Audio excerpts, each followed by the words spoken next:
नहमदुहु व नुसल्ली व नुसल्लिमु अला रसूलिहिल करीम अम्मा बअद फ़अऊज़ु बिल्लाहि मिनश शैतानिर रजीम बिस्मिल्लाहिर रहमानिर रहीम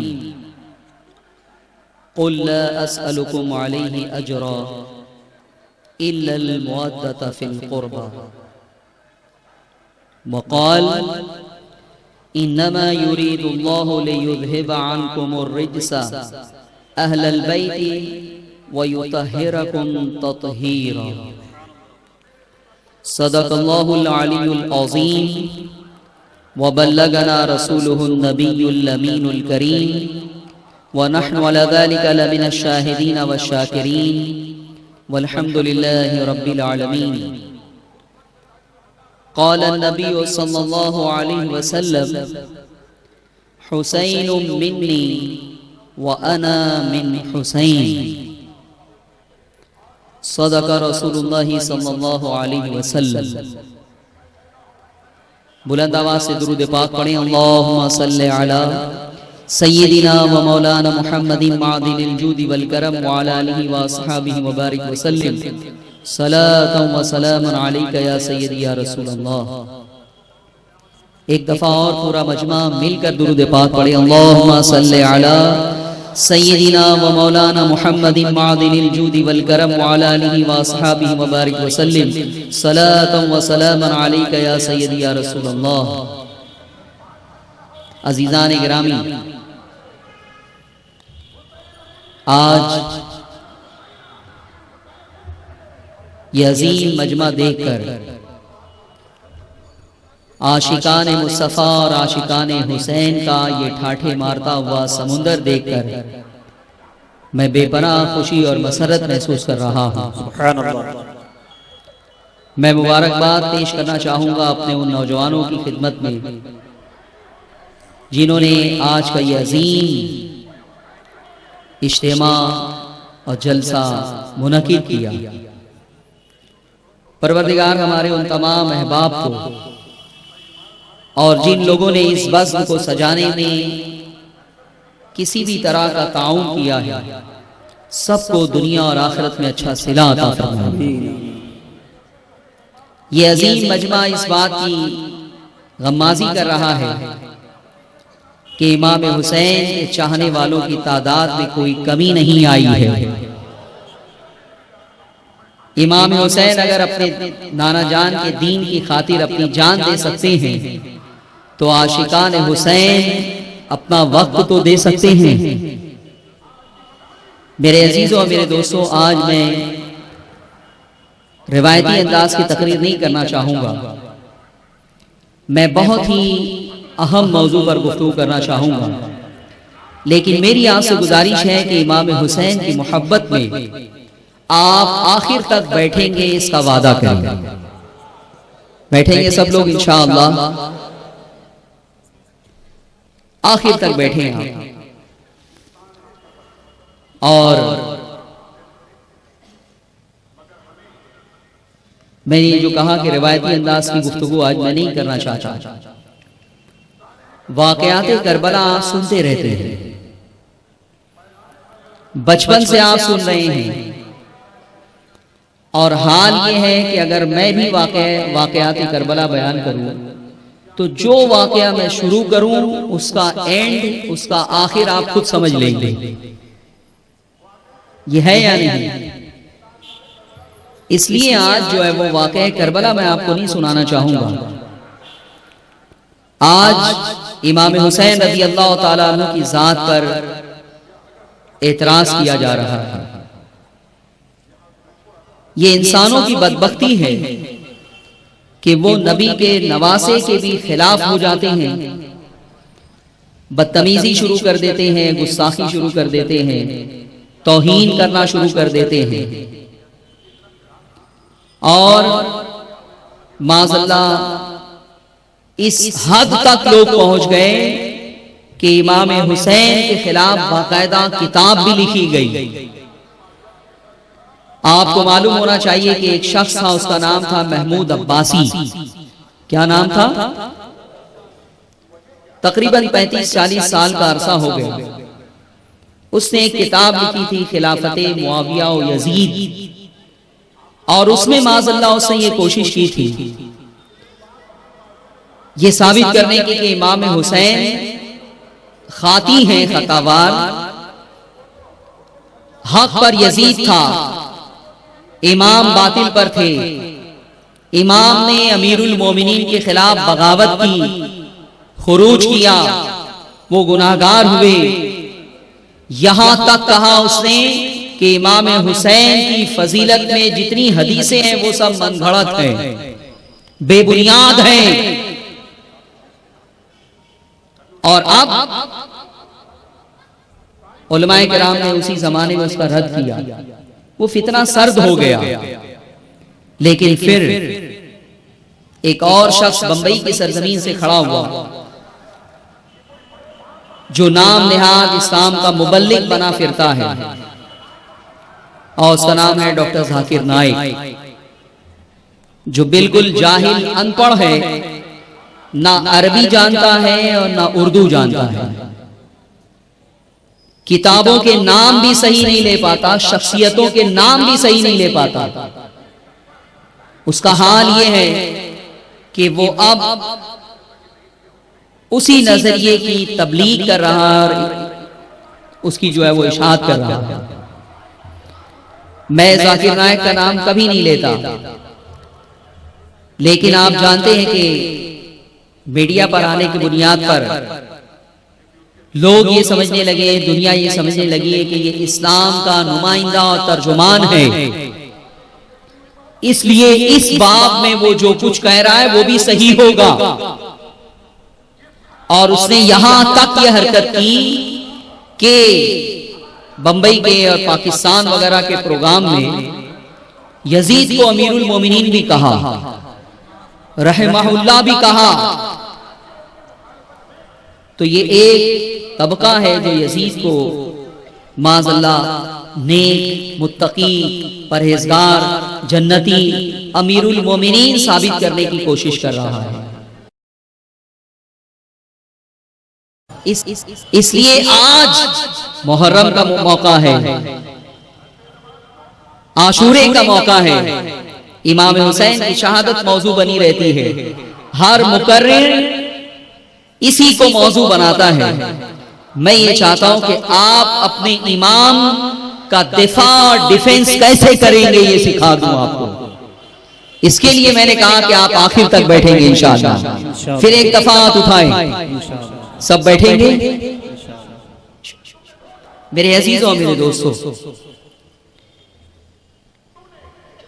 डॉक्टर जाकिर नाइक हो या हामियान यजीद, उनका जो नजरिया है वो ये है कि इमाम हुसैन माज़अल्लाह उन्होंने बगावत की, यजीद अमीरुल मोमिनीन था, सारे सहाबा ने जो है वो यजीद के हाथ पर बैत कर ली थी, इसलिए जो है वो उनको भी कर लेना चाहिए था, उन्होंने नहीं की।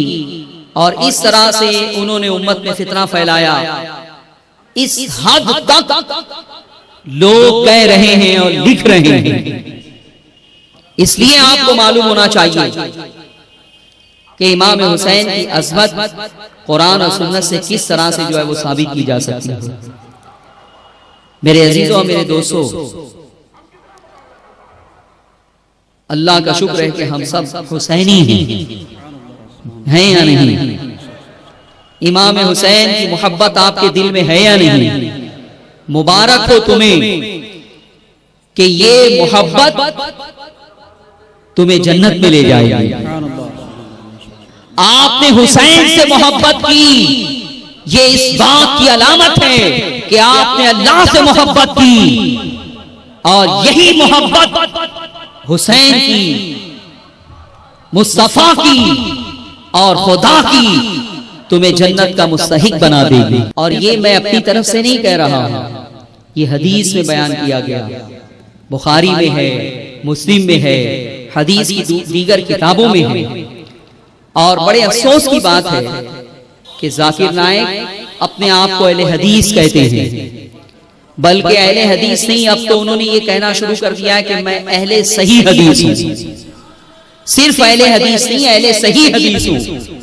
लेकिन कितने अफसोस की बात है कि जिस ज़ात गिरामी की फजीलत हदीसों में थी, इमाम हुसैन की फजीलत बुखारी में है, मुस्लिम में है, सिहाह सित्ता की दीगर किताबों में है, हदीस की बेशुमार किताबों में है। हदीस की हर किताब में एक बाब होता है, बाबुल मनाकिब, बाबुल फजाइल। कोई भी किताब उठाकर आप देख लें, उसके अंदर इमाम हुसैन की फजीलत मौजूद होगी।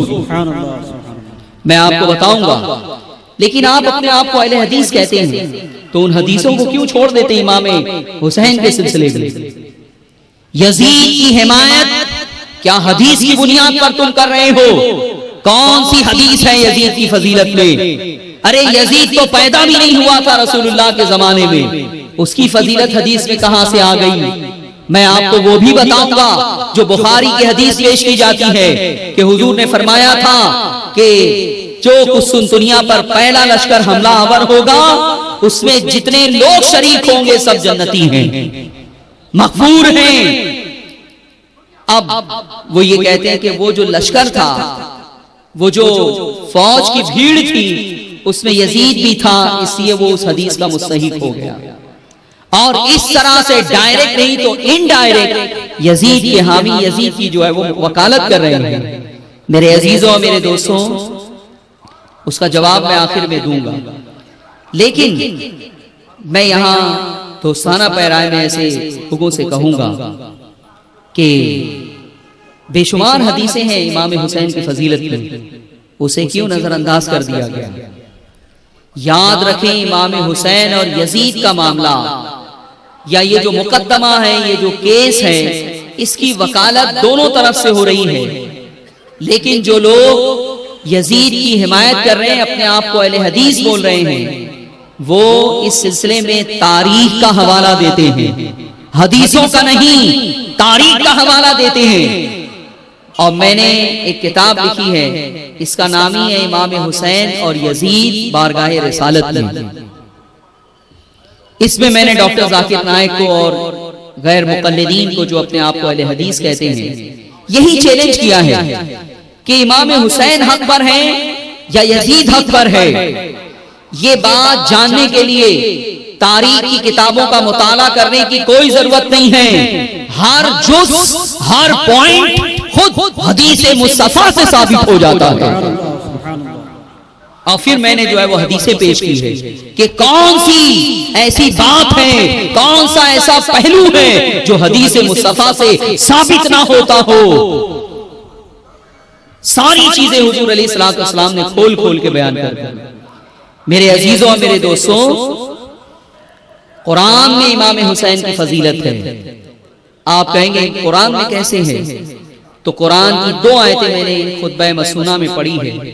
पहली आयत है, परवरदिगार आलम फरमाता है, कुल ला असअलुकुम अलैहि अजरा इल्लल मुअद्दता फिल कुर्बा। हुजूर अलैहिस्सलाम ने दावत का काम किया, तबलीग का काम किया। आज उसी के नतीजे में बहरो बर्क में इस्लाम की बहारें नजर आ रही है। मस्जिदों के मीनारों से अल्लाह अकबर के लाहौती नगमे गूंज रहे हैं। खुदा की वहदानियत और मोहम्मद अरबी की रिसालत की गवाही देने वाली इंसानों की भीड़ नजर आ रही है। आज कुरान की जो तिलावत हो रही है, आज मस्जिदों में जो सजदा रेजी हो रही है, आज जो अल्लाह अकबर के नगमे गूंज रहे हैं, मेरे अजीजों और मेरे दोस्तों, ये हुजूर अलैहिस्सलाम की कुर्बानियों का नतीजा है, दावत और तबलीग की काविशों का नतीजा है। और उसी के नतीजे में इस्लाम जो है वो फैला है। हुजूर ने बड़ी कुर्बानियां दी। आप जानते हैं कि किस तरह से सताए गए, लेकिन ये पूरी जद्दोजहद कोशिश करने के बाद एक मर्तबा ऐसा हुआ कि कुछ सहाबा ने सोचा कि हुजूर ने बड़ी कुर्बानियां दी हैं, माल उन्होंने जमा किया, आपस में कलेक्शन किया, फंड जमा किया और हुजूर अलैहिस्सलाम की बारगाह में हाजिर हुए कि ये आपकी खिदमत में हम इसलिए पेश करना चाहते हैं कि अल्लाह की राह में दावत और तबलीग की खातिर आपने बड़ी कुर्बानियां दी हैं, आपने वो लेने से इनकार कर दिया।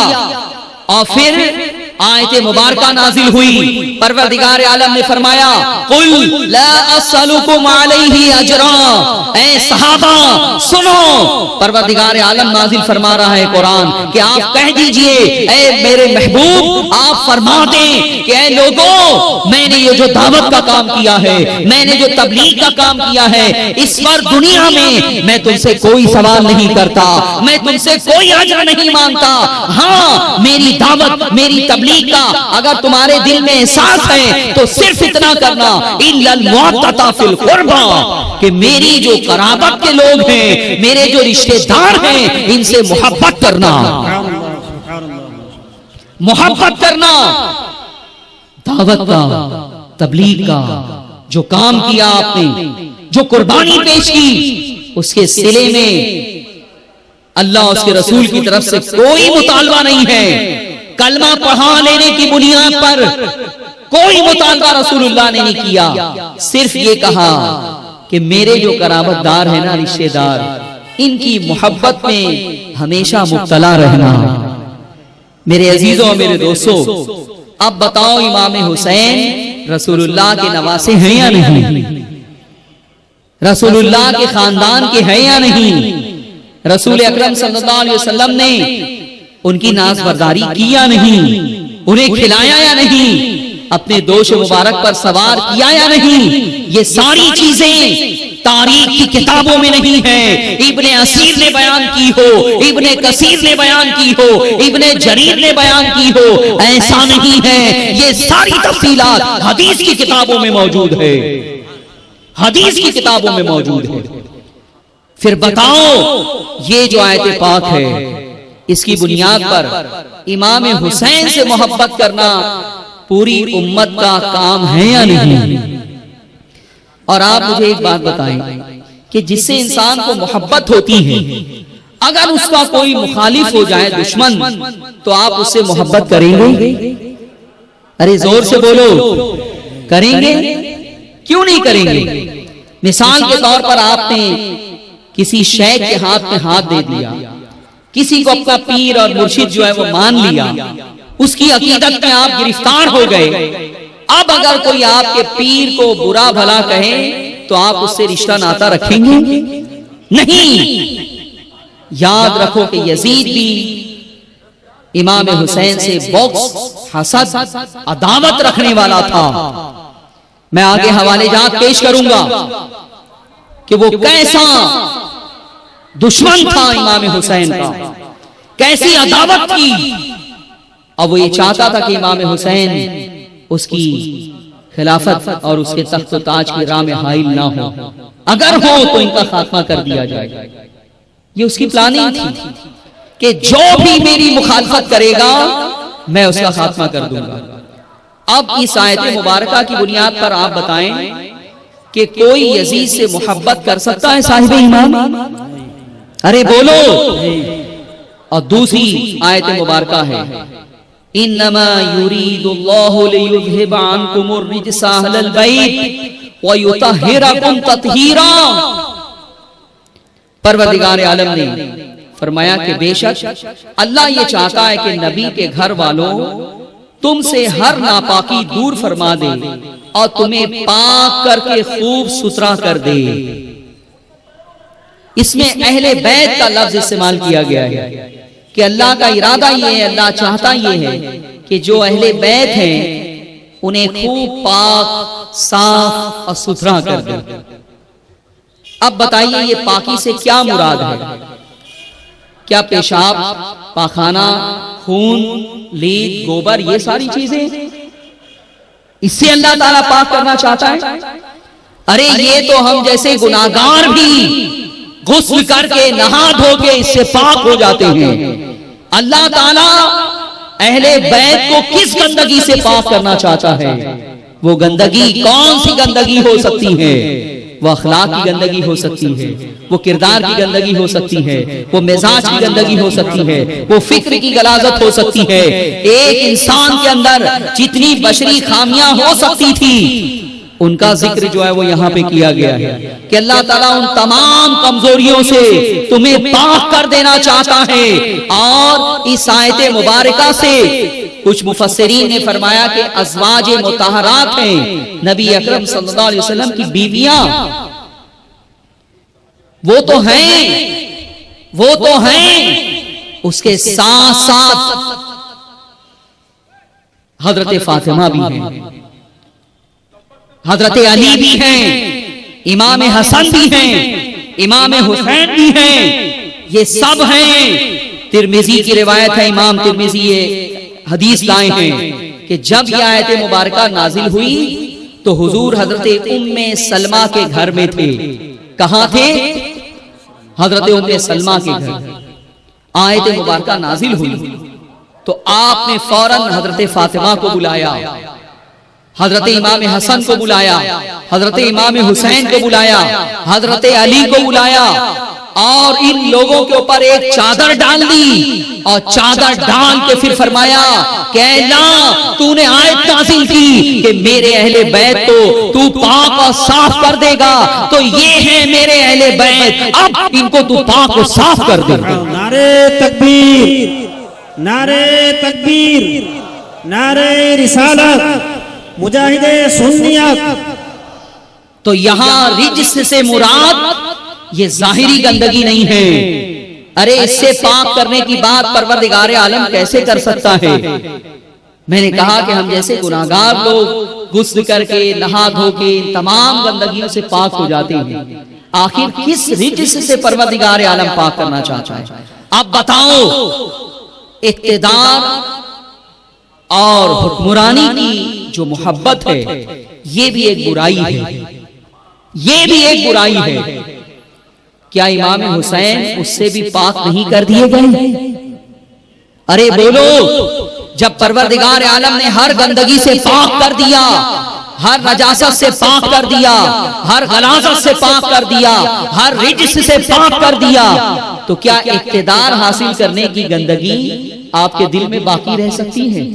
लोग ये कहते हैं कि वो जो करबला गए थे वो रसूलुल्लाह के दीन को बचाने के लिए नहीं गए थे, वो इक्तिदार हासिल करने के लिए गए थे, वो तख्तो ताज हासिल करने के लिए गए थे, वो यजीद की हुकूमत का खात्मा करने के लिए गए थे।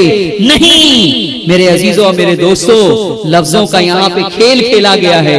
वो गए तो जरूर थे, लेकिन अपने नाना जान के दीन की सरबुलंदी के लिए गए थे और शरीयत के उसूलों की बालादस्ती के लिए गए थे। अगर कोई ये एतराज करे कि नहीं वो तो हुकूमत हासिल करने के लिए गए थे, तो इसका मतलब ये कि अल्लाह ताला ने फिर क्या पाक किया उन्हें? एतराज कोई परवरदिगार आलम की जात पर कर सकता है कि फिर अल्लाह ने क्या पाक किया। इमाम हुसैन जब जवान हुए तो उन्होंने जो है वो हुकूमत हासिल करने की कोशिश की। तो मेरे अजीजों मेरे दोस्तों, इन दो आयतों की बुनियाद पर दो बातें साबित हुई। एक तो ये कि इमाम हुसैन अहले बैत में हैं, और दूसरी बात ये कि अहले बैत को अल्लाह ने हर गंदगी, हर गलाजत, हर अखलाकी कमजोरी से पाक कर दिया है। और दूसरी बात यह है कि जो भी साहिब ईमान होगा, जिसे रसूलुल्लाह की दावत के नतीजे में ईमान नसीब हुआ है, उसकी जिम्मेदारी है कि वो अपने दिल में हुसैन की मोहब्बत हमेशा सजा के रखे। ये दो हदीसें हैं। फिर उसके बाद जो लोग अपने आप को अहले हदीस कहते हैं, क्या उन्हें तिरमिजी में ये हदीस नहीं मिलती, सही इब्ने हिब्बान में ये हदीस नहीं मिलती, मुस्नद अहमद में ये हदीस नहीं मिलती, सुननुल कुबरा में ये हदीस नहीं मिलती? हुजूर अलैहिस्सलातु वस्सलाम ने फरमाया, अल हसनो वल हुसैनो सय्यदा शबाब अहलिल जन्ना।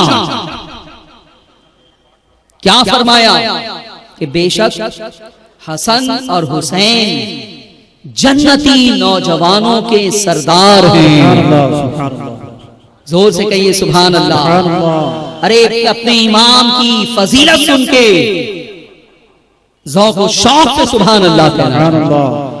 इन्नल हसना वल हुसैना सैयदा शबाब अहलिल जन्ना, के हसन और हुसैन जन्नती नौजवानों के सरदार हैं। हुजूर ने जन्नती भी फरमा दिया नाम लेकर, और ये भी फरमा दिया कि ना सिर्फ ये जन्नती हैं बल्कि जितने जन्नत के नौजवान होंगे सबके सरदार यही होंगे।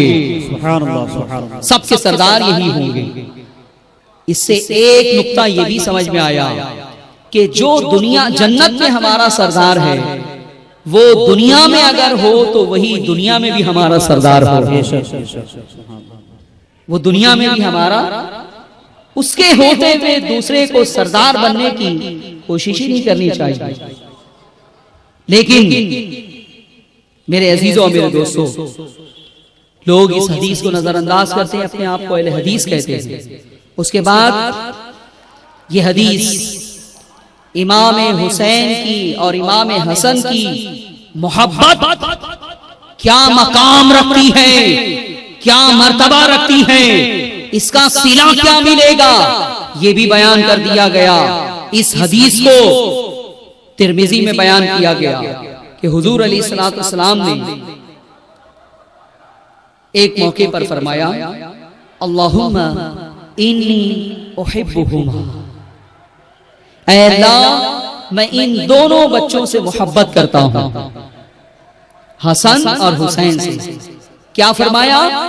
अल्लाहुम्मा इन्नी उहिब्बुहुमा, ऐ अल्लाह मैं इन दोनों से मोहब्बत करता हूं। फिर क्या फरमाया? फ़अहिब्बहुमा, ऐ अल्लाह मैं मोहब्बत करता हूं, तू भी इनसे मोहब्बत फरमा। मैं मोहब्बत करता हूं, तू भी इनसे मोहब्बत फरमा। अब बताइए हुजूर की क्या ये दुआ रद्द हो गई? अरे बोलिए, हुजूर की कोई दुआ रद्द हो सकती है? नहीं। हुजूर की दुआ कबूल हुई। अल्लाह ने भी महबूब बना लिया कि महबूब ये दोनों बच्चे तुम्हारे महबूब हैं तो हमारे भी महबूब हैं।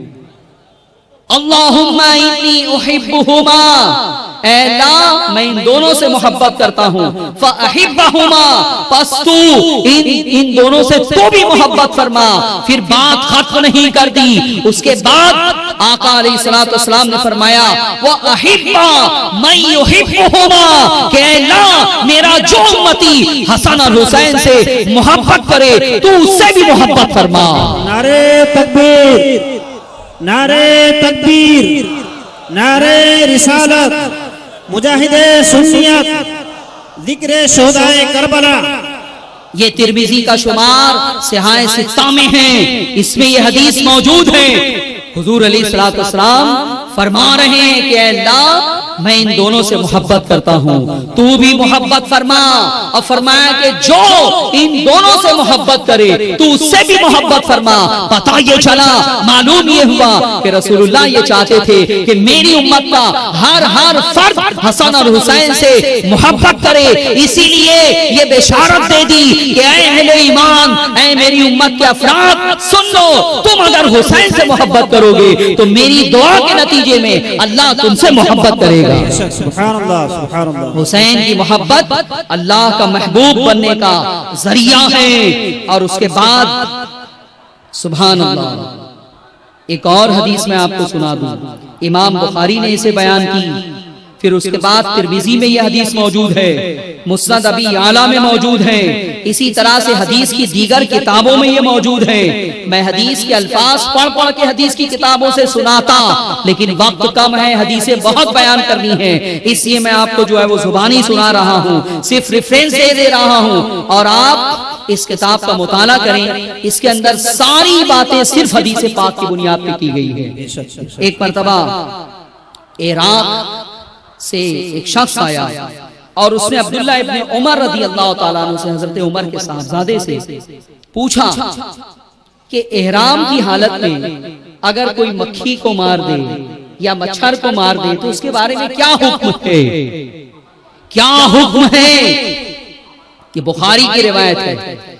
अब आप मुझे बताइए कि अब्दुल्लाह इब्ने उमर एक बहुत बड़े फकीह थे, उनसे अगर मसला पूछा गया तो मसला बताना चाहिए, लेकिन वो था इराक का।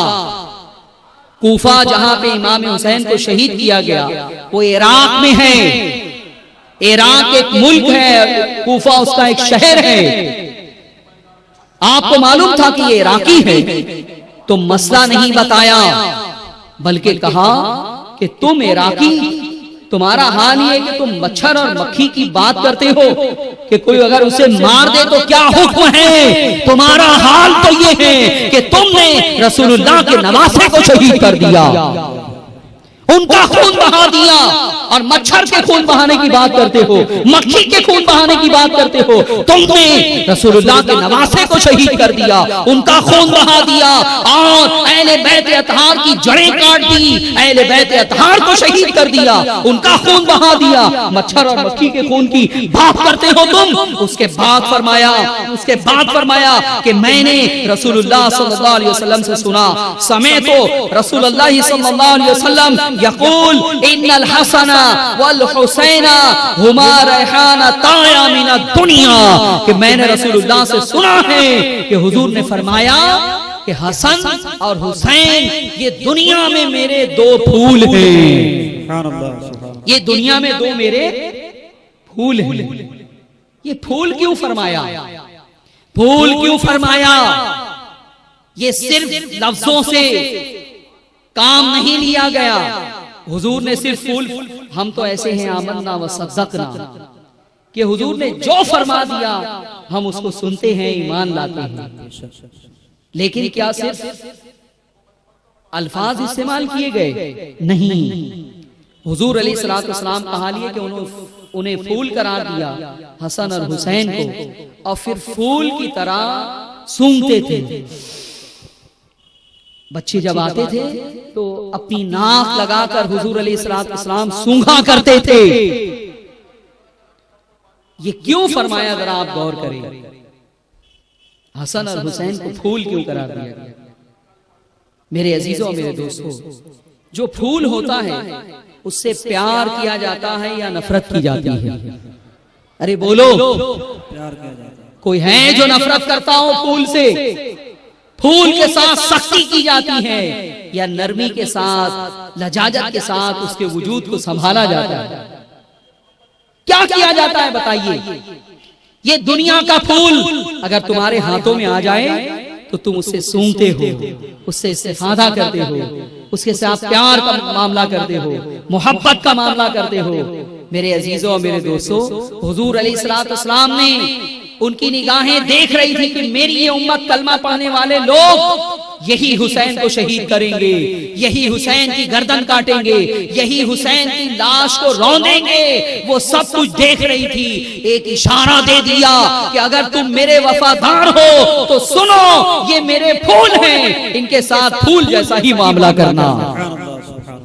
ये एक इशारा दे दिया कि मेरा अगर लिहाज हो तो मेरे फूल का भी लिहाज करना। लेकिन क्या किया यजीद की फौज ने? मैं आखिर में आपको बताऊंगा, फिर उसके बाद दूसरी हदीस, इसे भी इमाम तिर्मिज़ी ने बयान किया, मुस्नद अहमद में बयान की गई, इमाम बुखारी ने अल अदबुल मुफरद में बयान किया, इमाम हाकिम ने अल मुस्तदरक में बयान किया, और दीगर मुहद्दिसीन ने अपनी अपनी किताबों में बयान किया कि हुजूर अलैहिस्सलातु वस्सलाम ने फरमाया, हुसैनुम मिन्नी व अना मिन हुसैन, मैं हुसैन से हूं और हुसैन मुझसे है। अरब जब किसी से इंतहाई मोहब्बत का इजहार करना चाहते तो उसके बारे में कहते कि तुम मुझसे हो, मैं तुमसे हूं, यानी तुम्हारी इज्जत मेरी इज्जत है, तुम्हारा खून मेरा खून है, जो तुम पर हाथ उठाएगा वो मुझ पर हाथ उठाएगा। ये फरमा दिया हुजूर अलैहिस्सलातु वस्सलाम ने। क्या ये हदीस इस तरफ इशारा नहीं कर रही है कि जो रसूलुल्लाह से मोहब्बत करता है उसे हुसैन से भी मोहब्बत करनी चाहिए? फिर उसके बाद एक और हदीस सुना दूं। हुजूर अलैहिस्सलातु वस्सलाम ने यह भी फरमाया इमाम हसन और हुसैन के बारे में, दुरूद पाक पढ़ें, अल्लाहुम्मा सल्लि अला सय्यिदिना व मौलाना मुहम्मदिन मादिनिल जूदि वल करम व अला आलिहि व अस्हाबिहि व बारिक व सल्लिम। इमाम तबरानी ने अल मुजम में इसे बयान किया कि हजरत उम्मे सलमा रदी अल्लाह ताला अन्हा एक मर्तबा हुजूर अलैहिस्सलाम के हुजरे शरीफा में दाखिल हुई तो देखा कि हुजूर अलैहिस्सलाम बहुत परेशान हैं और हाथ में सुर्ख मिट्टी है, सुर्ख मिट्टी। मैंने हुजूर अलैहिस्सलाम को देख कर पूछा कि या रसूल अल्लाह ये मिट्टी कैसी है, मिट्टी कैसी है? तो हुजूर अलैहिस्सलाम ने फरमाया कि अभी अभी जिब्रील आए थे और उन्होंने मुझे ये इत्तला दी, मुझे ये खबर दी कि या रसूल अल्लाह आपके नवासे हुसैन को आपकी उम्मत के अफराद इराक की सरजमीन पर शहीद कर देंगे, शहीद कर देंगे। फिर उसके बाद उन्होंने कहा कि आप इराक की मिट्टी देखना चाहेंगे। मैंने इस बात में जवाब दिया तो जिब्रील अमीन इराक की करबला की उन्होंने मिट्टी मुझे ये लाकर दी है। ये सुर्ख मिट्टी उस मक्तल की है जहां मेरा बेटा हुसैन शहीद किया जाएगा। मैं इसीलिए परेशान हूं। दुआ करते थे अल्लाह की बारगाह में कि अल्लाह 60 हिजरी से पहले मुझे मौत अता फरमा दे। लोगों ने उनसे पूछा था कि अबू हुरैरा तुम जो है वो ज्यादा जिंदा रहना क्यों नहीं चाहते, ये 60 हिजरी क्रॉस करना क्यों नहीं चाहते? तो हजरत अबू हुरैरा ने कहा था कि मैंने रसूलुल्लाह से सुना है कि अल्लाह की पनाह मांगो 60 हिजरी से और छोकरों की हुकूमत से, छोकरों की लौंडों की हुकूमत से। इसलिए अबू हुरैरा बाजारों में घूमते थे और दुआ करते थे कि अल्लाह मुझे 60 हिजरी ना दिखाना। सुभान अल्लाह, उनकी ये दुआ कबूल हुई। 59 हिजरी में ही अबू हुरैरा रज़ी अल्लाह ताला अन्हु का इंतकाल हो गया। अब पूछो अपने आप को अहले हदीस कहने वालों से, यजीद की हिमायत करने वालों से, मैं कहता हूं यजीद का कोई गुनाह नहीं होता, कोई गुनाह नहीं होता। सिर्फ ये हदीस होती तो आपकी राय क्या होती? 60 हिजरी में कौन बना है अमीरुल मोमिनीन? तुम्हारा। कौन बना है खलीफा? तुम्हारा। कौन बना है? अगर कोई रिवायत नहीं होती यजीद के खिलाफ तब भी ये रिवायत काफी थी।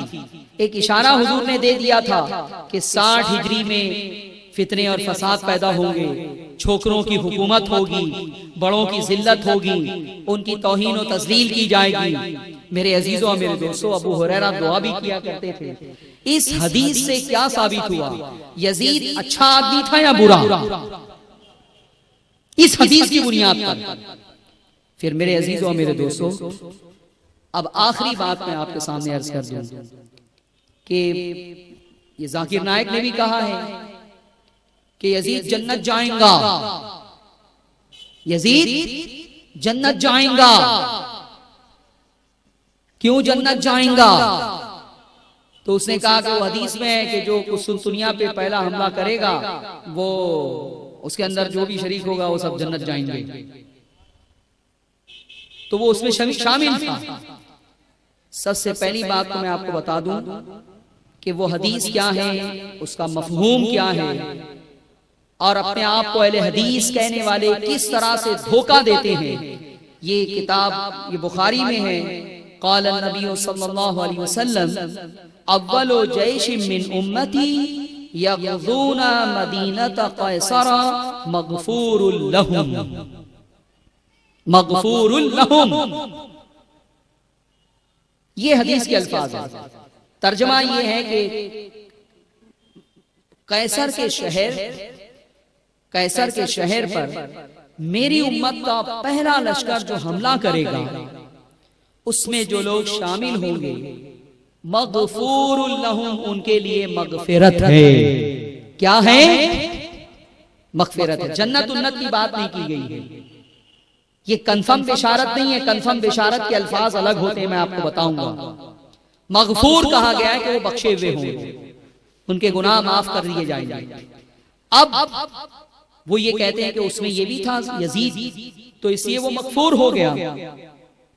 जन्नती हो गया। मेरे अजीजों, मेरे दोस्तों, हमारा दावा यह है कि इसमें पहले लश्कर की बात की गई है। कौन से लश्कर की? पहले लश्कर की। और यजीद जिस लश्कर में शामिल था वो पहला नहीं था, वो पहला नहीं था, इसलिए इस बिशारत का वो मुस्तहिक नहीं है। लेकिन चलिए हमारी बात जाने दीजिए। फर्ज कीजिए कि वाकई वो पहले लश्कर में शामिल हुआ तो वो मगफूर हो गया। अब मैं आपको जन्नती बना दूं, अभी बैठे बैठे बना दूं? हाथ उठाएं कितने लोगों को जन्नती बनना है। कहिए ला इलाहा इल्लल्लाह मुहम्मदुर रसूलुल्लाह। अब आप जन्नती हो गए। अभी कल से शराब पीना, जुआ खेलना, कत्ल करना, खून रेजी करना, फिल्म देखना, और अगर कोई पूछे तो कहना रात में मैं जो है वो जन्नती बन गया हूं। क्यों? दलील भी दे दूं मैं आपको कि ये हदीस पाक है, मैं अपनी तरफ से नहीं कह रहा हूं। हुजूर अलैहिस्सलाम ने फरमाया मन क़ाला ला इलाहा इल्लल्लाह दखलल जन्नह, कि जिसने ला इलाहा इल्लल्लाह कहा वो जन्नत में दाखिल हो गया। तो आपने पढ़ा या नहीं? बोलिए। अब बताओ मुझे कि अभी आपने जो है वो ला इलाहा इल्लल्लाह पढ़ लिया, इस हदीस पाक की बुनियाद पे आप जन्नती हो गए, तो कल से गुनाह करना आपके लिए जायज हो जाएगा? अरे बोलो। यजीद बिल फर्ज जाकिर नायक और गैर मुकल्लिदों की बात आप थोड़ी देर के लिए कबूल कर लें कि वाकई उसमें शामिल था, तो उसके लिए मगफिरत की बिशारत हो गई। तो अब क्या उसके लिए इमाम हुसैन का कत्ल जायज हो जाएगा? उसके लिए अहले बैत अतहार का कत्ल जायज हो जाएगा? उसके लिए क्या मदीना मुनव्वरा पे हमला करना जायज हो जाएगा? उसके लिए क्या मक्के पे हमला करना जायज हो जाएगा? क्या उसके लिए जिना करवाना भी जायज हो जाएगा? अगर कोई ऐसा अमल करे और उसके बाद फिर वो गुनाह कर ले, तो बताइए क्या वो उस बिशारत का मुस्तहिक रहेगा? नहीं। ये मगफूर और गोफेरा लहू इस तरह के अल्फाज ये कंफर्म जन्नत की बिशारत नहीं होते। बताओ रमजान महीने में कितने लोगों ने तरावी पढ़ी? हाथ उठाएं। आपने पढ़ी तरावी? हाथ उठाएं। क्यों आप शर्मा रहे? पढ़ी। मैं आपको हदीस सुनाता हूँ, यजीद की तरह आप भी जन्नती हो गए। हुजूर अलैहिस्सलाम ने फरमाया, बुखारी की रिवायत है, मन कामा रमज़ाना ईमानन व इहतिसाबन गुफ़िरा लहू मा तक़द्दमा मिन ज़म्बिही। जिसने तरावी पढ़ी रमजान में ईमान और हुसूल सवाब की बुनियाद पर, गुफ़िरा लहू मा तक़द्दमा मिन ज़म्बिही, जो कुछ उसके गुनाह थे सबकी मग़फ़िरत हो गई। तो क्या रमजान में तरावी पढ़ लेने के बाद आपके लिए हर गुनाह जायज हो गया? हर गुनाह की छूट दे दी जाएगी? और फिर क्या आप गुनाह करेंगे तो फिर आपको का मुहासिबा नहीं होगा? हुजूर अलैहिस्सलाम ने फरमाया, ये भी बुखारी में है, मन सामा रमज़ान ईमानन व इहतिसाबन गुफ़िरा लहू मा तक़द्दमा मिन ज़म्बिही। जिसने रमजान में रोजा रखा ईमान की वजह से हुसूल सवाब के लिए, गुफ़िरा लहू मा तक़द्दमा मिन ज़म्बिही, उसके लिए भी फरमाया कि वो मग़फ़ूर हो जाएगा। और यहाँ तो मन क़ाला ला इलाहा इल्लल्लाह दख़लल जन्नह, ये तो बिल्कुल जन्नत की जो है वो बिशारत दी गई कि जिसने कहा ला इलाहा इल्लल्लाह वो जन्नत में दाखिल हो गया। तो आमाल की जो बिशारतें दी गई है उसका ये माना नहीं होता कि उस अमल को कर लेने के बाद अब आदमी समझे कि मैंने ये अमल किया ना, अब मैं जन्नती हो गया, अब मैं जो चाहूं करूं। नहीं, ये कानून इस्लाम का कानून नहीं है, ये दस्तूर इस्लाम का दस्तूर नहीं है, ये उसूल इस्लाम का उसूल नहीं है कि जन्नत की बिशारत किसी अमल की बुनियाद पे हासिल कर ली जाए और उसके बाद फिर जो चाहो वो करो। नहीं, जन्नत की बिशारत कंफर्म अहले बद्र को दी गई है। उनके बारे में कहा गया, अहले बद्र के बारे में, कि जो लोग बद्र की जंग में शरीक हुए, इअमलू मा शिअतुम लक़द वजबत लकुमुल जन्नह, तुम जो चाहो करो, जन्नत तुम पर वाजिब हो चुकी है। नारे तकबीर, नारे रिसालत, मुजाहिदे सुन्नियत, जिक्रे शुहदाए करबला, और ये तिरमिजी है, हदीस की दीगर किताबों में है, जन्नत की कंफर्म बिशारत हुजूर ने दी। अबू बकर फिल जन्ना, उमर फिल जन्ना, उस्मान फिल जन्ना, अली फिल जन्ना। इस तरह से नाम ले लेकर 10 अफराद को हुजूर ने फरमाया कि तुम जन्नत में हो। ये जन्नत की कंफर्म बिशारत है। लेकिन वो लोग इतने मुकद्दस किरदार के थे कि ये बिशारत देने के बाद उनसे कोई गुनाह नहीं हुआ, गुनाह नहीं हुआ। और यजीद का हाल क्या है? चलिए शहादत हुसैन की बात जाने दीजिए। भिवंडी के मुसलमानों, यजीद ने सिर्फ यही एक जुर्म नहीं किया कि इमाम हुसैन को शहीद करवाया, अहले बैत अतहार को शहीद करवाया। वाक़े करबला के बाद और भी कुछ उसने किया है। मदीने में लोग उसके मुखालिफ हो गए, उसके गुनाहों की बुनियाद पर। इमाम जलालुद्दीन सयूती जैसे मुहद्दिस, मुअर्रिख, मुफस्सिर ने रिवायत तक लिखी है कि अहले मदीना ने कहा कि यजीद के गुनाहों की बुनियाद पर हमें डर लगने लगा, हम खौफ में मुब्तला हो गए कि कहीं यजीद के गुनाहों की बुनियाद पर हम पर आसमान से पत्थर की बारिश ना हो। इसलिए हमने उसकी बैत तोड़ दी। मदीने वालों ने बैत तोड़ दी, मक्का वालों ने बैत तोड़ दी। फिर क्या हुआ? यजीद ने एक फौज भेजी मदीने के लिए और कहा कि जाओ मदीने के लोगों को 3 दिन तक दावत देना कि यजीद की बैत फिर से करो। एक सिस्टम था कि जो भी अमीर बनता, वजीर बनता, तो उसकी बैत की जाती कि मैं तुम्हारे हाथ में हाथ देता हूं, तुम्हारी जो है वो इताअत करूंगा। ये सिस्टम था। तो लोगों ने तोड़ दी थी बैत, कहा फिर से लो, 3 दिन तक दावत देना, अगर अहले मदीना मान जाए तो ठीक है, वरना उनके ऊपर हमला करना, हमला करना उनके ऊपर। हमला करने के बाद जब फतह मिल जाए तो 3 दिन तक मैं मदीना तुम्हारे लिए मुबाह करता हूं। क्या करता हूं? मुबाह करता हूं 3 दिन के लिए। शायद आप नहीं समझे, बहुत खतरनाक बात की यजीद ने। मुबाह करने का मतलब यह कि अब तुम्हारे लिए हर चीज वहां जायज, जो लड़की मिल जाए उससे जो है वो सोहबत करना, उसका रेप करना, ये तुम्हारे लिए मुबाह है, जायज है। इस तरह से उनका माल लूटना, कत्ल गारतगिरी करना। यजीद की फौज आई, 3 दिन तक दावत दी गई, अहले मदीना ने कबूल नहीं किया, उनके ऊपर हमला किया गया। हमले में 700 सहाबा ताबीन शहीद हुए। कितने? 700 सहाबा और ताबीन शहीद हुए। उसके बाद 1000 औरतों के साथ यजीद की फौज ने जिना किया है। 1000 औरतों के साथ जिना किया गया। हरामी औलाद पैदा हुई। इस बात पर तमाम मुअर्रिखीन का इत्तेफाक है। वाक़या करबला में कुछ लोगों ने कहीं कहीं इख्तिलाफ किया है, लेकिन मदीने पे जो हमला किया, इब्ने असीर हो कि इब्ने कसीर हो कि इब्ने जरीर हो कि इब्ने खल्दून हो, सारे मुअर्रिखीन ने बिल इत्तेफाक लिखा है कि शहादत हुसैन के बाद, वाक़या करबला के बाद यजीद ने जो सबसे बड़ा सियाह कारनामा अंजाम दिया, मदीने के ऊपर हमला करवाया, उसकी फौज ने आम कत्ल किया। मस्जिद नबवी में घोड़े ले जाके बांध दिए गए, घोड़े बांधे गए। अब मस्जिद नबी में अजान नहीं हो सकी 3 दिन तक। 15 वक्त की अजान नहीं हो सकी, 15 वक्त जमात से नमाज नहीं हो सकी। एक ताबई है जिन्हें सैयदुत ताबईन कहा जाता है, हजरत सईद बिन मुसय्यब। वो फरमाते हैं, मौलाना ज़करिया ने भी लिखा है फ़ज़ाइल आमाल में, और मैंने इस किताब में उसे नकल कर दिया कि कब्र अनवर से 15 वक्तों की अजान मैंने अपने कानों से सुनी। कितने वक्तों की? क्योंकि कोई अजान नहीं दे सकता था। यजीद की फौज ने मस्जिद नबी को अस्तबल बना दिया था।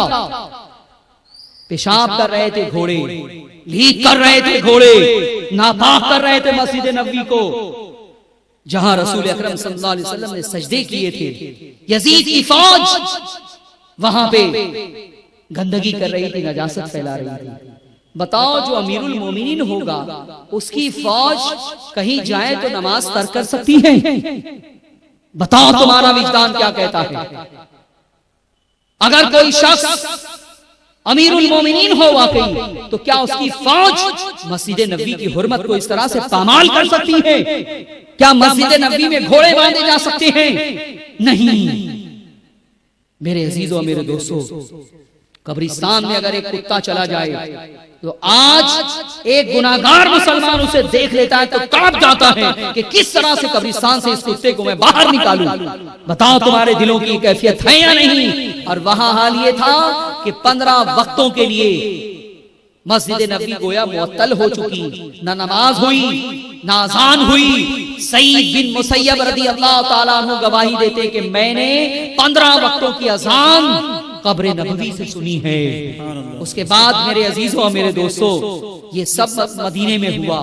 कत्ल गारत गिरी की गई, खून रेजी की गई, सहाबा और ताबईन को बड़ी तादाद में शहीद किया गया, ज़िना किया गया माज़अल्लाह 1000 औरतों के साथ। क्या अमीरुल मोमिनीन की फौज ऐसा कर सकती है? और अब बताओ, ईमानदारी से बताना, हुसैन की मोहब्बत, रसूलुल्लाह की मोहब्बत को मेयार और बुनियाद बना के बताओ मेरे अजीजों और मेरे दोस्तों, कि जो ऐसा सब कुछ करवाया उसे तुम रहमतुल्लाह अलैह बोलने के लिए तैयार हो? नहीं।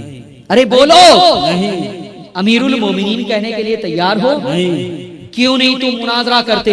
क्यों नहीं तुम डिबेट करते जाकिर नाइक से कि शहादत हुसैन की बात को थोड़ी देर के लिए किनारे कर दो? क्या यजीद ने, तुम्हारे अमीरुल मोमिनीन ने मदीने की हुर्मत को पामाल नहीं किया? 700 सहाबा को शहीद नहीं करवाया? मदीने में उसकी फौज ने क्या ज़िना नहीं किया? कत्ल गारत गिरी नहीं की? अरे हजरत सईद बिन मुसय्यब की दाढ़ी पकड़ के खींची गई और उन्हें पागल समझ के छोड़ दिया गया, वरना उन्हें भी शहीद कर दिया जाता। हजरत सईद खुदरी रज़ी अल्लाह ताला अन्हु के बारे में रिवायत में है कि उन्हें जो है वो पकड़ के खींचा गया। फिर उन्होंने कहा, एक शख्स जो है वो तलवार लेकर आ गया, उन्होंने भी तलवार उठा ली। फिर उसके बाद उन्होंने फौरन तलवार डाल दी कि तू मुझे कत्ल करता हो तो कर दे, मैं मदीने की सरजमीन पर तलवार नहीं उठाऊंगा, मैं तुझे कत्ल नहीं करूंगा। वो शख्स बड़ा मुतासिर हुआ। कहा, तुम कौन हो?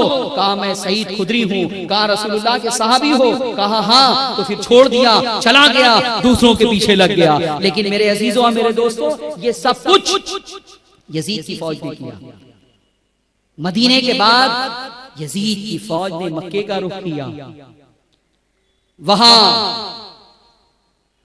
यजीद की बैत तोड़ दी थी लोगों ने। वहां जाने के बाद कत्ल गारत गिरी की गई। पूरे मताफ को, हरम को घेर लिया यजीद की फौज ने। घेरने के बाद तीर बरसाए गए और उसके बाद एक मशीन होती थी जिसे मिंजनीक कहा जाता है, उसमें पत्थर भर के बेशुमार लोग उसे जोर से घुमाते थे तो वो पत्थर बहुत दूर जाके गिरता था। जिस तरह से तोप से गोले दागे जाते हैं, बिल्कुल उसी तरह से मिंजनीक के जरिए से दूर तक पत्थर फेंके जाते थे। वो जबल अबू कुबैस पर नस्ब कर दी गई मशीन, उसमें पत्थर भर के कहां डाला गया? हरम में डाला गया। और फिर उसके बाद वो पत्थर जो है वो सब हरम में आ रहे थे, काबे पर आ रहे थे, मताफ में गिर रहे थे। कोई तवाफ नहीं कर सकता था, कोई नमाज नहीं पढ़ सकता था, कोई इबादत नहीं कर सकता था। और उसके बाद पत्थरों के बाद आग बरसाई गई। आग, बाज़ मौरिखीन ने इसका इनकार किया कि आग नहीं बरसाई गई थी, वो पत्थर ही बरसाए गए थे, लेकिन पत्थर पत्थर से टकराने की बुनियाद पर आग लग गई, चिंगारी निकली, काबे का गिलाफ जल उठा। उसमें वो सींग थी जो उस दुम्बे की थी जो हजरत इस्माइल अला नबीना अलैहिस्सलातु वस्सलाम के लिए जन्नत से भेजा गया था। वो तबर्रुक के तौर पर रखी हुई थी। जब काबे को गिलाफ में आग लगी तो वो सींग भी जल गई, काबे का गिलाफ भी जल गया। ऐसे शख्स को डॉक्टर जाकिर नाइक अमीरुल मोमिनीन कह रहा है, रहमतुल्लाह अलैह कह रहा है। बताओ मुसलमानों, ऐ रसूलुल्लाह के चाहने वालों, महशर की तपती हुई धूप में रसूलुल्लाह की शफाअत के उम्मीदवारों, बताओ क्या काबे का ये हाल करने वाला, काबे की हुर्मत को इस तरह से पामाल करने वाला लानत का मुस्तहिक है क्या रहमत का मुस्तहिक है? क्या है तुम्हारा फैसला? और यही नहीं हुआ, खुद मैदान करबला में क्या हुआ? इमाम हुसैन और उनके साथी से 72 थे, 5000 की फौज थी। 72 आदमी को गिरफ्तार के पकड़ा नहीं जा सकता था? पकड़ा जा सकता था ना, 72 अफराद थे, 5000 लोग हो, अब 72 आदमी को पकड़ना हो तो मुमकिन है या नहीं? लेकिन उन्हें इस तरह से गिरफ्तार नहीं किया गया, जंग की गई, एक के बाद एक मुबारजत हुई। फिर बाद में जो है उन्होंने देखा कि ये मुबारजत में कामयाब है। अरे वो अहले बैत अतहार थे, अहले बैत अतहार थे, उनसे कौन मुकाबला कर सकता था? फिर फौज के एक जिम्मेदार ने कहा कि इनसे एक एक करके मुकाबला करोगे ना, इसे मुबारजत कहते हैं, कि सामने वाली फौज से एक शख्स आता, इधर से एक शख्स आता, दोनों जो है वो तीर अंदाजी तलवार चलाते, फिर अगर कोई उसके अंदर जो है वो कत्ल हो जाए तो फिर उसके बाद दूसरा आता, इस तरह से मुकाबला होता। फिर उन्होंने यकबारगी हमला कर दिया कि पूरा मोब इनके ऊपर टूट पड़े और इस तरह से जंग की गई। सारे लोग धीरे धीरे धीरे धीरे शहीद हो गए, इमाम हुसैन के रफ़क़ा। आखिर में इमाम हुसैन तन्हा बचे। अब इमाम हुसैन से वो जंग करना चाहते थे। उस वक्त इमाम हुसैन ने बड़े मुअस्सिर खुतबात दिए। मुअर्रिखीन ने इमाम हुसैन के एक एक लफ्ज को अपनी किताब में नकल किया है। वो यही कहते रहे कि मैं हक की दावत देने के लिए आया हूं, ये लोग जुल्म से तुम पर हुकूमत कर रहे हैं, बैतुल माल को इन्होंने अपना माल समझ लिया है, ये तुम्हारे हुकूक तल्फ कर रहे हैं, ये हुदूदुल्लाह को पामाल कर रहे हैं। लेकिन जब उनके ऊपर कोई असर नहीं हुआ, तन्हा आप जब बचे, मुकाबला ही करना जरूरी समझा गया। फिर उसके बाद हमला किया गया उनके ऊपर। बहुत देर तक आप मुकाबला करते रहे, उनके ऊपर यकबारगी हमला नहीं कर रहे थे, इसलिए कि हर शख्स ये चाहता था कि ये मुसीबत मेरे सर से जो है वो टल जाए, इस गुनाह का इर्तिकाब मैं ना करूं। बहुत देर तक जो है वो यूं ही जो है वो तलवार चलती रही और उसके बाद फिर आपके ऊपर हमला किया गया। अम्र बिन साद ने कहा कि देर किस बात की है, अब ये तन्हा बचे हैं, अब इन्हें भी जो है वो कत्ल कर दिया जाए। अब फिर उसके बाद बड़ी बेदर्दी के साथ आपको शहीद किया गया, गर्दन जो है वो काट दी गई। आप का मुकद्दस जिस्म घोड़े से गिर गया, घोड़े से गिर गया।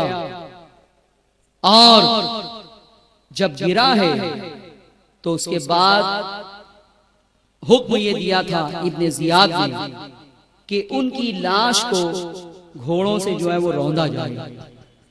ये अरबों की एक जिहालत थी कि मरने के बाद भी इंतकाम की आग उनके दिल में ऐसी जलती थी कि वो उसकी नाक काट लिया करते थे, कान काट लिया करते थे, आंखें निकाल लिया करते थे, हाथ जुदा कर दिया करते थे, पैर जुदा करके इस तरह से जो है वो छोड़ देते थे लाश को। हजरते सईदुल शुहदा अमीर हमजा रज़ियल्लाहु ताला अन्हु के साथ भी यही किया गया। इसे मुस्ला कहते हैं, मुस्ला करना। नबी अकरम सल्लल्लाहु अलैहि वसल्लम ने इसे हराम करार दिया है कि किसी काफिर की लाश के साथ भी तुम ये ना करना। रसूलुल्लाह की हदीस के मुताबिक किसी काफिर की लाश के साथ भी तुम कोई जो है वो नारवा सुलूक नहीं कर सकते। मर गया, अब वो अपने अंजाम को पहुंच गया, अब तुम उसे अजाब देने की कोशिश मत करो, अब अल्लाह उसे अजाब देगा। ये काफिरों के बारे में जो है वो हुक्म है, काफिरों के बारे में। लेकिन इमाम हुसैन के साथ क्या किया गया? उनके जिस्म से लिबास उतारा गया और अमामा पहना हुआ था हजरत इमाम हुसैन रज़ियल्लाहु ताला अन्हु ने। वो गालिबन हजरत अली का अमामा था, वो सब लूटा गया और उसके बाद घोड़े दौड़ाए गए। जब किसी के ऊपर घोड़े दौड़ाए जाते तो उसके जिस्म की एक एक हड्डी चकनाचूर हो जाती। ये सुलूक किया गया। उसके बाद फिर खेमे को लूटा गया। उस खेमे में सिर्फ इमाम ज़ैनुल आबिदीन थे जो बीमार थे, बच गए थे। सबके सब शहीद हो गए थे। खेमे को लूटा है, सारे मुअर्रिखीन ने लिखा है। फिर आग लगाने की कोशिश की तो गालिबन उस वक्त अम्र बिन साद वहां आ गया और उसने कहा नहीं, आग कोई नहीं लगाएगा। इस तरह से उनके माल को लूटा गया। फिर क्या हुआ? फिर क्या हुआ? सारे अहले बैत अतहार के घर की खवातीन थी, घर की खवातीन थी, उन्हें कैदी बना लिया गया। यूं ही नहीं, उन्हें अरेस्ट किया गया कि चलो अब तुम हमारे ताबे हो गए। अरेस्ट करने का जो तरीका होता है कि हथकड़ी बांध दी गई, उन्हें रस्सियां बांध दी गई और सबको जो है वो इब्ने जियाद के दरबार में पहुंचाया गया। करबला जो वहीं था कूफा ही में, वहां से कूफा के दरबार में लाया गया। खवातीन रो रही थी, आंसू बहा रही थी, गिरिया उजारी कर रही थी। और उसके बाद इब्ने जियाद के पास लाया गया। अब इब्ने जियाद के सामने हुसैन रदी अल्लाह ताला अन्हु का सर रखा हुआ था। बुखारी में है, हदीस की किताबों में कि एक छड़ी से उसने आपके लबहाए मुबारक को यूं मारा। हजरते बरज़ा रदी अल्लाह ताला गालिबन हजरते साहबी रसूल हैं, वो वहां मौजूद थे। वो तड़प गए, देख ना सके। फरमाया कि हटा ले इब्ने जियाद, मैंने अपनी आंखों से देखा है रसूल अकरम सल्लल्लाहु अलैहि वसल्लम इन लबों को चूसा करते थे, चूमा करते थे, और तू गुस्ताखी कर रहा है हुसैन की। उसे उन्हें भी सजा दी गई, उन्हें भी गालियां दी गई। फिर उसके बाद ये काफिला यूं ही बड़ी बदतमीजी की इब्ने जियाद ने। मैं वो सारी तफसीलात नहीं बयान करना चाहता, मैं अपनी गुफ्तगू खत्म करना चाह रहा हूँ। इस तरह से कैदी बनाकर रसूल अकरम सल्लल्लाहु अलैहि वसल्लम के घर की खवातीन को दमिश्क भेजा गया, इराक से सीरिया भेजा गया, शाम भेजा गया। और एक रिवायत में है कि जब ये काफिला वहां पहुंचा, मुअर्रिखीन ने ये भी लिखा है, तो शाम में जश्न हो रहा था। हजरते सुहेल बिन साद साइदी, ये एक साहबी रसूल है, वो फरमाते हैं कि मैं उन दिनों शाम गया हुआ था तिजारत के लिए।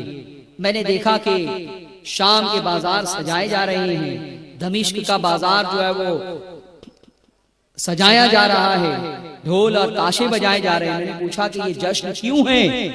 कहा गया कि हुसैन बिन अली जो बागी थे अमीरुल मोमिनीन के, कूफा में उन्हें कत्ल कर दिया गया और उनका सर लाया जा रहा है।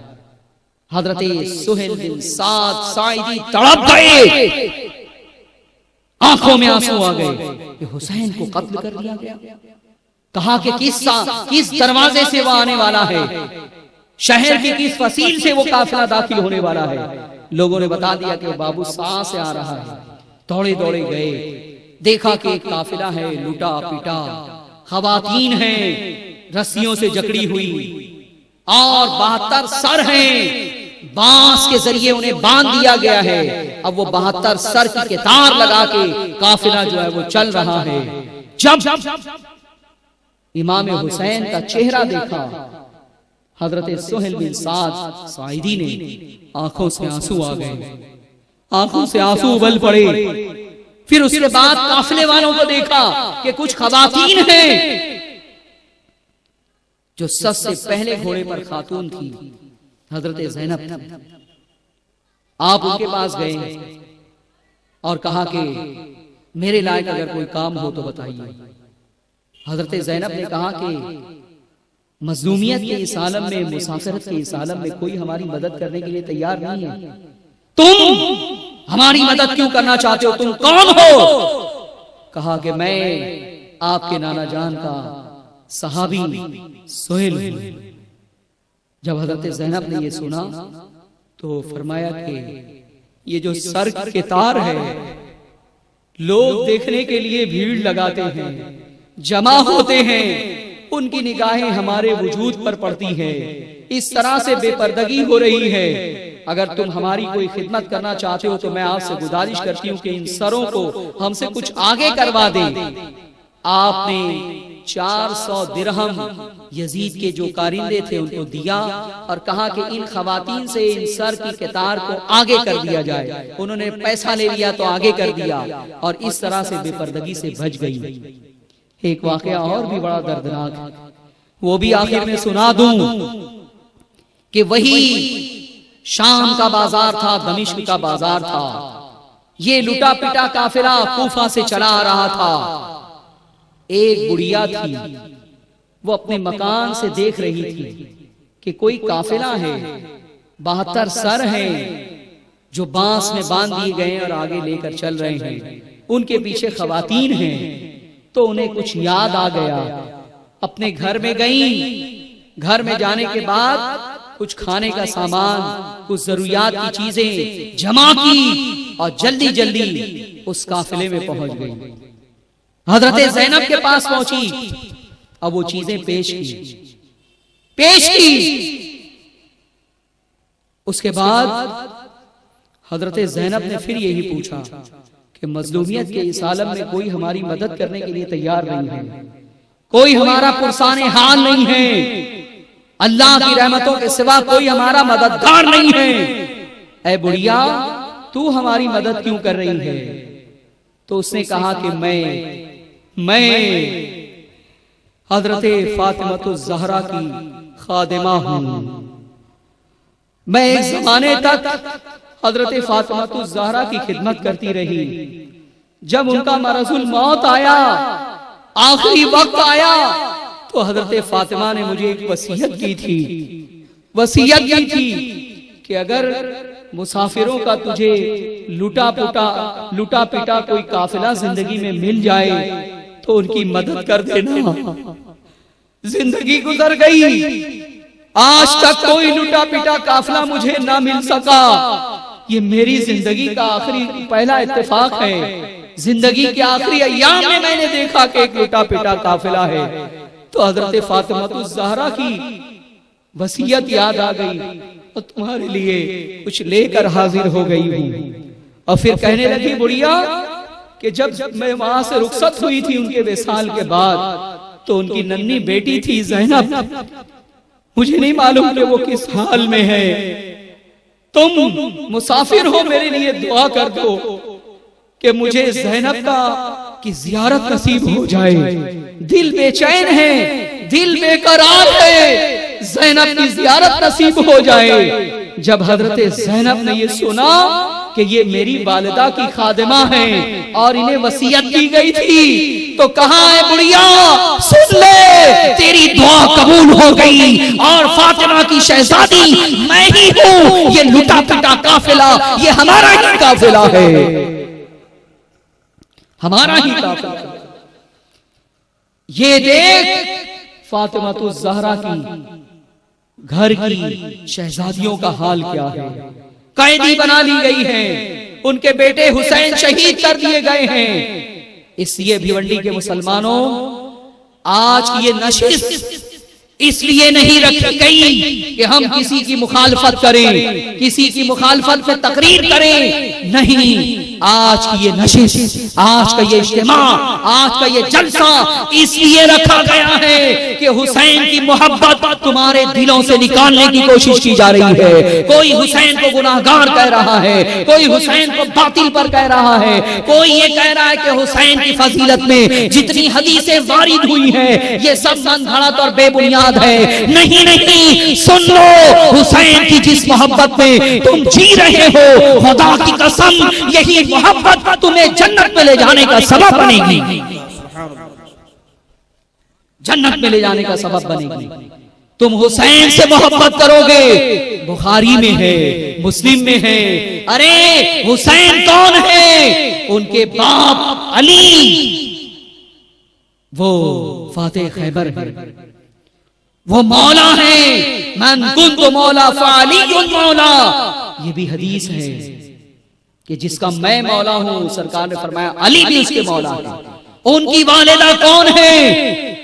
जन्नती औरतों की सरदार हैं, जब रोजे महशर वो पुल से रात से गुजरेगी तो गैब से निदा देने वाला एक निदा देगा कि ऐ अहले महशर, अपनी निगाहों को झुका लो, अपनी निगाहों को झुका लो, शहजादी रसूल अब पुल से रात से गुजरने वाली हैं। ये उनकी माँ का मकाम है, वो खुद जन्नती नौजवानों के सरदार हैं, उनकी वालिदा जन्नती औरतों की सरदार हैं। उनकी फजीलत में हदीस की कोई किताब नहीं है जिसमें हसनैन की फजीलत में हदीसें मौजूद ना हो। ये मुहद्दिसीन का मजहब है, ये सहाबा का मजहब है, ये उमर बिन अब्दुल अजीज का मजहब है, ये अहले सुन्नत का मजहब है। हुसैन की मोहब्बत दिल से कभी नहीं निकालोगे, हाथ उठाओ और हुसैन जिंदाबाद के नारे लगाओ।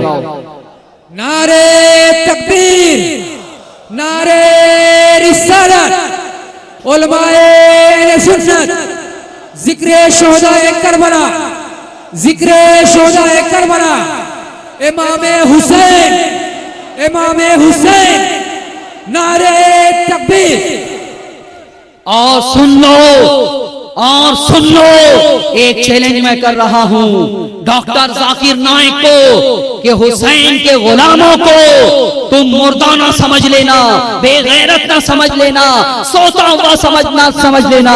हम जिंदा हैं, हम जाग रहे हैं अपने इमाम के दिफा के लिए, हम अपनी जान भी कुर्बान कर सकते हैं। आज जाकिर नाइक को मैं इस खुले मैदान में चैलेंज कर रहा हूं कि हुसैन हक पर थे या यजीद हक पर थे। तुम यजीद को रहमतुल्लिल आलमीन रहमतुल्लाह अलैह कह रहे हो, अमीरुल मोमिनीन कह रहे हो, ये गलत है, ये हदीस के खिलाफ है। आओ मैं तुम्हें चैलेंज करता हूं कि अगर तुम्हारे अंदर इल्मी गैरत है तो आओ इस मौजू पर मुझसे मुनाज़रा कर लो। नारे तकबीर, नारे रिसालत, मुजाहिदे सुन्नियत, नारे तकबीर, नारे रिसालत। आज वो तो जाहिल है, अरे उर्दू नहीं पढ़ सकता, अरबी नहीं पढ़ सकता, इमाम मालिक का नाम नहीं ले पाता, मलिक मलिक कहता है।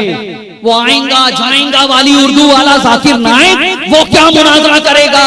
अरे IRF के जितने मौलवी और मुल्ला हो उनको ले आओ, इसी मैदान में मुनाजरा हो जाएगा और दुनिया देख लेगी कि यजीद की हिमायत करने वाले किस तरह से मुंह की खाते हैं।